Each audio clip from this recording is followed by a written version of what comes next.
Growing up, I was always trying to figure out what kind of man I wanted to become, and I'm still trying to figure out what kind of man that I want to become. I always knew I was different. I didn't know that there was a term for the type of person that I was. A Gillette ad is causing uproar on the internet once again, this time because the subject is a trans man. I went into my transition just wanting to be happy. I'm glad I'm at the point where I'm able to shave. And of course, since this is the company that brought you the toxic masculinity advertisement, some people were not happy, like Tommy Lauren, who weighed in stating, "The new Gillette ad features a transgender boy shaving for the first time. It's a little much to normalize and promote high school age kids undergoing hormone therapy and gender reassignment, don't you think?" Which is a very cool and normal reaction to seeing a trans person in a commercial, or this take by the reactionary Hodge twins. You're supposed to be going after men! You should have learned this the first day in business school. Yeah, and he sits you down and says, "Okay, everybody, what's our target audience? This is important. Yeah, this is how we sell razors. Who are we going after? Men." Thanks for the lesson in business, guys.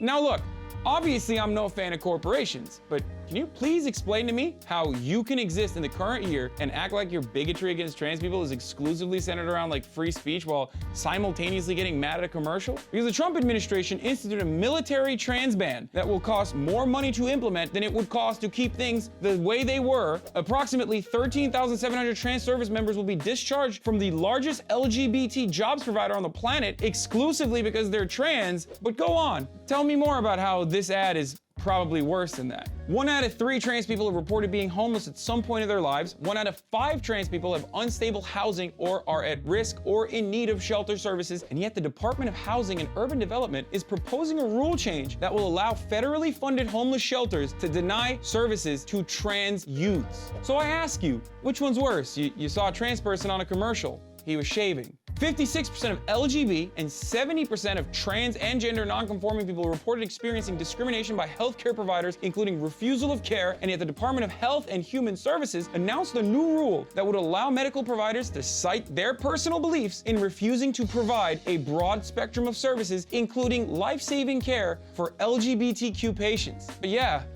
on the other hand, seeing a trans person on a commercial ruins my mood because it reminds me that trans people exist. And to all the people claiming that they're upset about woke marketing and that this is simply for profit and that Gillette only cares about trans people as far as they can use them as a talking point, are you guys defending trans people on the regular, but you're mad at this ad specifically? Are you guys criticizing capitalism routinely and you're just restating that profit is theft and woke marketing is a distraction when we should be working on improving the material conditions for workers, which includes trans workers? Then yes, I'm right there with you, comrade. I'm Hasan Piker. If you like this video, please share it with your friends and leave your thoughts in the comment section below. And this has been The Breakdown. Never miss another breakdown video by ringing the bell below. You'll get notified whenever we publish something new. Also, don't forget to join TYT today. Download our TYT Plus app on your phone or head on over to tyt.com/join.